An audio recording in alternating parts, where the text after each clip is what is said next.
teman-teman kecil, selamat datang kembali di Dongeng Ibu. Tempatnya cerita seru, lucu, dan tentunya penuh pesan baik. Sudah siap untuk petualangan hari ini? Kalau sudah duduk yang manis ya, karena ibu akan bercerita tentang sesuatu yang sangat istimewa. Kalian pernah dengar tentang Putri Duyung, makhluk cantik yang setengah manusia dan setengah ikan itu?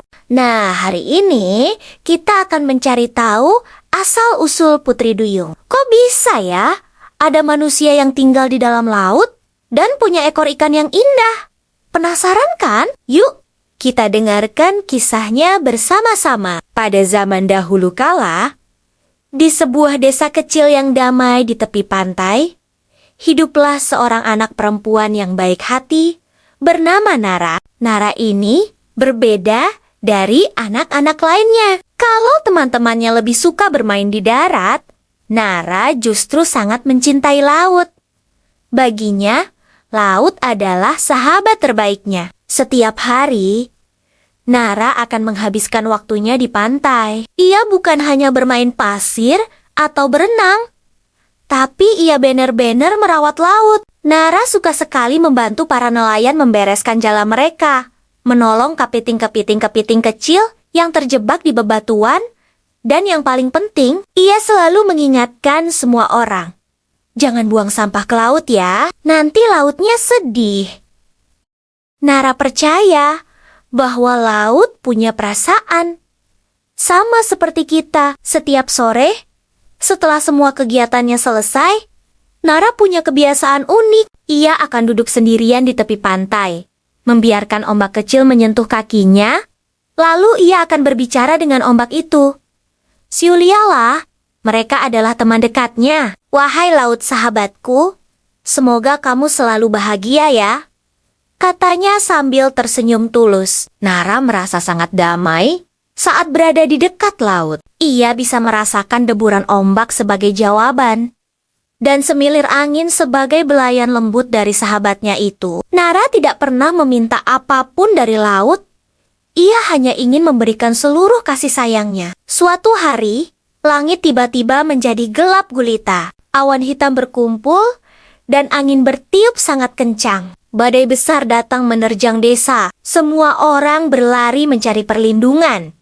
Tapi Nara justru khawatir dengan keadaan laut. Ombak bergelang-gelang sangat tinggi dan ganas, menghantam pantai dengan keras. Di tengah kepanikannya, mata Nara menangkap sesuatu yang bergerak-gerak di atas pasir. Ternyata, itu adalah seekor bayi ikan yang mungil, terdampar, dan kehabisan air. Tanpa berpikir panjang, dan tanpa rasa takut sedikit pun, Nara berlari menerjang angin kencang. Dengan hati-hati, ia mengambil bayi ikan itu dan membawanya kembali ke tepi air. Kembalilah ke rumahmu, ikan kecil, bisiknya. Lalu ia melepaskan ikan itu ke laut. Tepat saat ikan kecil itu kembali berenang bebas, sebuah keajaiban terjadi. Badai tiba-tiba mereda, dan lautan yang tadinya bergejolak kini menjadi tenang. Dari dalam air muncul seberkas cahaya yang sangat lembut dan indah.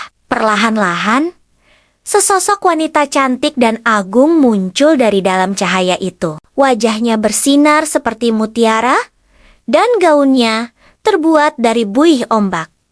Dialah Ratu Laut, penguasa samudra. Dengan suara yang lembut seperti desiran air, Ratu Laut berkata, "Terima kasih, Nara. Kebaikan hatimu yang tulus telah membuat seluruh lautan ini merasa dicintai dan dilindungi." Nara hanya terdiam, terpukau dengan keindahan sang ratu. Ratu Laut kemudian tersenyum dan memberikan Nara sebuah pilihan yang luar biasa. "Nara, karena kebaikan hatimu, aku ingin memberimu sebuah anugerah. Jika suatu hari nanti kamu merasa ingin menjaga laut ini untuk selamanya, laut akan dengan senang hati menerimamu sebagai bagian darinya."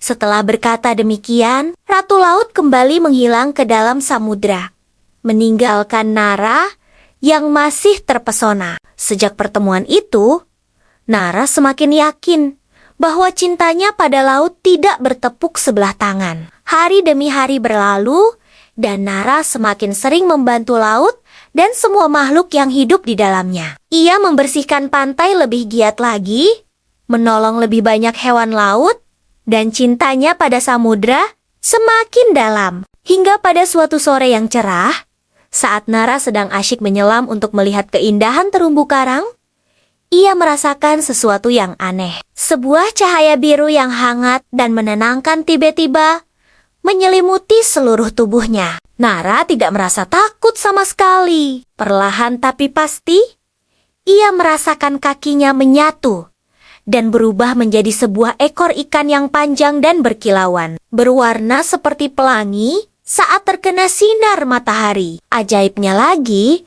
ia bisa bernapas di dalam air dengan sangat mudah. Seolah-olah ia memang dilahirkan untuk hidup di sana. Nara tidak panik. Ia justru tersenyum sangat bahagia. Akhirnya, keinginannya untuk bersama laut selamanya terkabul. Sejak saat itulah, Nara menjadi putri duyung pertama. Ia menjadi penjaga laut yang lembut, ramah, dan penuh kasih sayang. Ia berenang bersama ikan-ikan, menari dengan lumba-lumba, dan memastikan lautan selalu bersih dan damai. Nah, Teman-teman kecil, konon katanya sampai sekarang pun jika kita menjaga kebersihan laut, tidak membuang sampah sembarangan, dan bersikap baik kepada semua makhluk di dalamnya, Putri Duyung akan tersenyum bahagia kepada kita dari balik ombak. Itu dia cerita tentang asal-usul Putri Duyung. Seru kan? Pesan dari cerita ini adalah kebaikan hati sekecil apapun akan selalu dihargai.